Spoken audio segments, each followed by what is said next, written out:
So হ্যাঁ বন্ধুরা, আমার চ্যানেলে সবাইকে স্বাগত জানাই।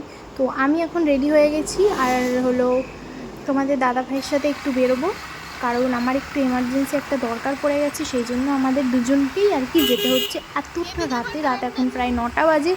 এখন আমরা বেরিয়ে পড়েছি, বাজারে যাব, বাজারে একটা দোকানে যাব আর সেখান থেকে একটা জিনিস নেব। সেই জন্যই আর কি বেরিয়ে পড়া। তো এমার্জেন্সিটা চলে আসলো এখন হট করে, সেই জন্যই আর কি যেতে হবে, লেট করলে চলবে না। তো এমার্জেন্সিটা হলো আমার একটা ওষুধ ফুরিয়ে গেছে, সেই ওষুধটাই আর কি আমি নিতে আসলাম। ওটা আর কি এখনই আমার লাগবে। তো ওটা ও বাড়ি ছিল না যেহেতু, সেই জন্য আমার একটু সমস্যা হয়ে গেছিলো। তো বাড়ি এসেই ফ্রেশ হয়ে খাওয়া দাওয়া করে আমরা দুজন মিলে চলে আসলাম। তো এখন আমাদের ওষুধটা নেওয়া হয়ে গেছে, এবার আমরা বাড়ির দিকে চলে গেলাম, কারণ বাজারে আমাদের সেরকম কোনো কাজ নেই, শুধু এই ওষুধটাই ছিল আমাদের খুবই ইম্পর্টেন্ট একটা দরকার। সেই জন্যই আর কি নিতে আসা,